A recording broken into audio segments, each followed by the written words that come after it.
Welcome back, everybody, to another day of notes. I hope you're having a great day so far. I am Miss Time, as usual, and let's go ahead and get into these notes. So these notes are called "What's Up with Watersheds." You can do these notes a couple of ways with me. You can print off the template and fill it in along with me, or if you would rather just print off the answer key, have that handy, look at it as I go over the notes.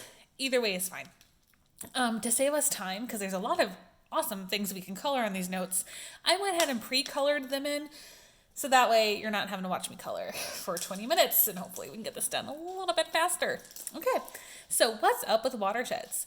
Last set of notes, we talked about water in general, what the difference is between groundwater and surface water, permeable, impermeable, what porous material, or if permeable means, oh my goodness, and the fact that permeable means that the rock is more porous, things like that. Today we're mainly focused on, well, what is the difference between groundwater and surface water, but then how do those play a role in a watershed? And then we have a few other things that we'll talk about at the bottom. So let's go ahead and get into this. If you want to color it in, maybe pause it right now and color it, or color it when I'm all done. Either way, I'm gonna just jump right in. So let's start off with reminding ourselves what the difference is between groundwater and surface water. So groundwater is water under the Earth's surface. Water under the Earth's surface, which makes sense, right? Groundwater, it's found underground. An example is an aquifer. Oops, it's supposed to be a Q. Aquifer. So we talked about in our notes last time about how groundwater is held in porous rock that's permeable. It holds onto that water. Sections of land, of underground land, right, that holds onto water are called aquifers. So we're going to learn a little bit more about what aquifer we use where we live here in the woodlands. And yeah, okay. So groundwater. The definition is water under the Earth's surface. Example, aquifer. Surface water is found on the surface, right? It's water found above ground.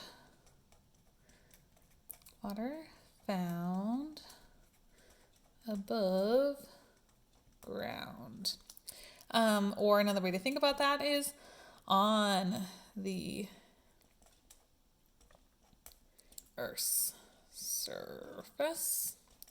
And examples of these are basically any bodies of water that you can see. So oceans, lakes, rivers, ponds, streams, etc. If it's on the surface and it's water collected together, it is surface water. Surface water and groundwater make up watersheds. So I'm going to write the word watershed. So this is our example of a watershed.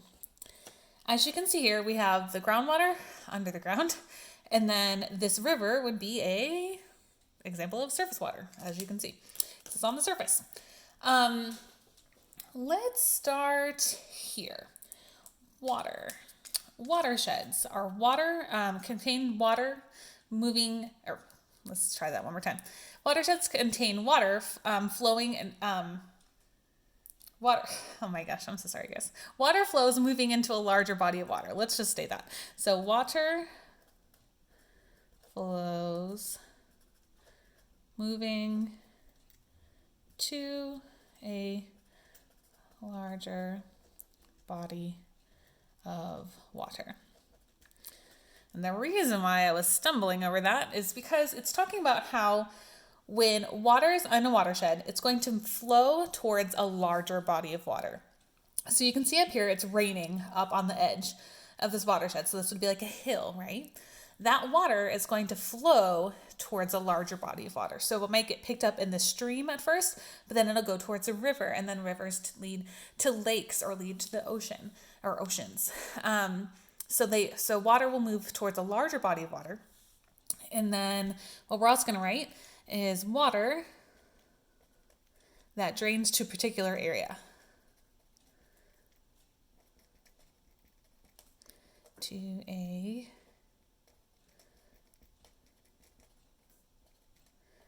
So water that drains to a particular area. So watersheds are made up of water that pertains to a specific area. Particular just means specific. So what we've got here is we've got our precipitation. So we'll recap the water cycle in a minute. But we've got our precipitation. The precipitation falls down. Any precipitation that lands on an impermeable surface, or maybe it rains a lot and too fast for it to be absorbed by the soil or be absorbed by a permeable surface, it'll run off as water runoff, and then it'll get collected into streams and rivers, and then it'll flow towards whatever the larger body of water is. So that's how rain or precipitation can go into the surface water. How does water get into the groundwater? If water, or the rain, precipitation, goes onto a permeable surface like the soil, it'll go down through the soil and collect in the groundwater. So it can get there one of two ways. It will all drain towards a larger particular area of land, or larger body of water. Okay. There are multiple watersheds all across Texas, and multiple watersheds, obviously, all across the United States. We're going to talk about our watershed when we get over to this side, called the San Jacinto River. Okay. So again, let's just recap the water cycle. So rain is definitely an important part of the water cycle. And as a recap, the water cycle is how water gets moved around the planet. Water in the clouds, once it gets heavy enough and condensed enough, it'll fall down to earth. That water will go through the water cycle, again, either going as a runoff into surface water or going through permeable surfaces into the groundwater. That water gets used up.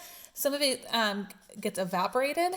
When it evaporates from the watershed, it'll go back into the atmosphere, condense to form clouds, and then again, the cycle continues where once it gets heavy enough in the cloud, it'll fall down as precipitation.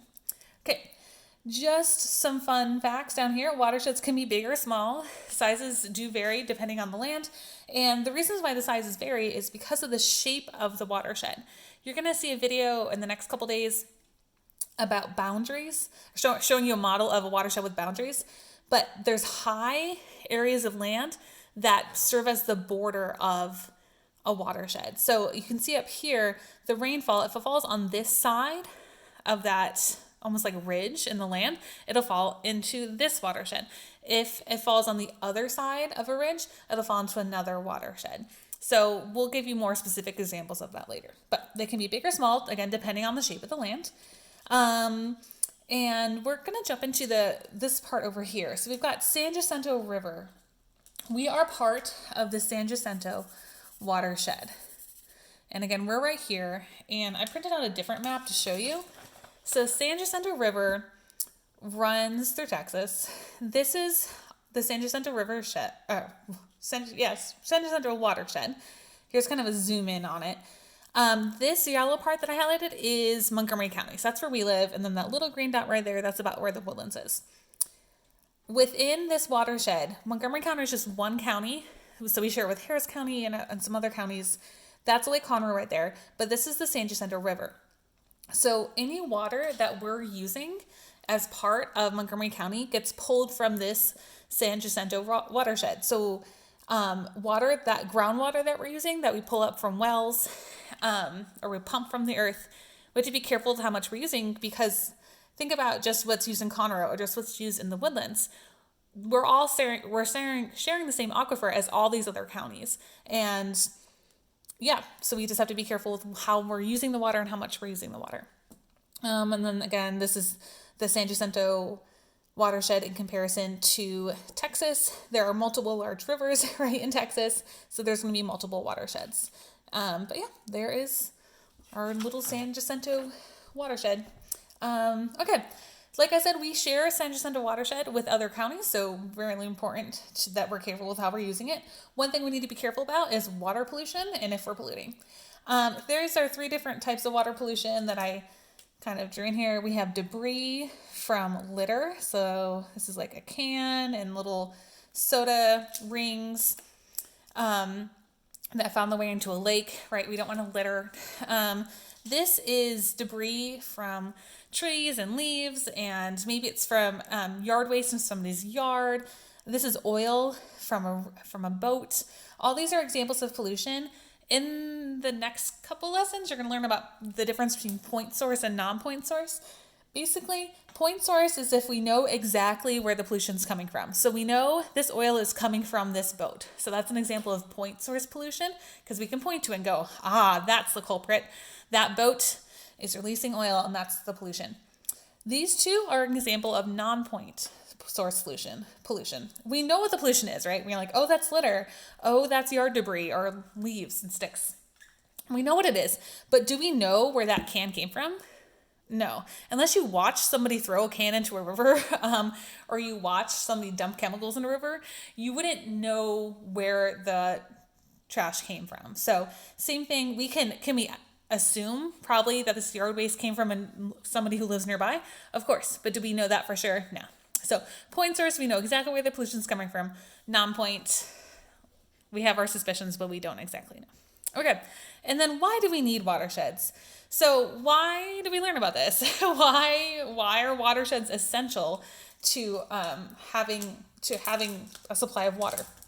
Well, we need watersheds for recreation, right? It's fun to look at water or maybe go swimming in the lakes. Go look, float a little boat down a river. I don't know. I'm rambling. I'm sorry. But for recreation, we need it for drinking water, right? That's very important. We need to have drinking water. We need to have water to cook our food with. We need to have water to shower and clean with, especially now with washing our hands. We should always be washing our hands, but really important, right? Supply of water. And then agriculture. Farmers use water to water their crops, to take care of their animals. Very important. So, okay, I think I covered everything. Watersheds, very important. Okay, I think we're good. Go ahead and ask your teacher any questions if you've got them. Thank you so much. Have a great day.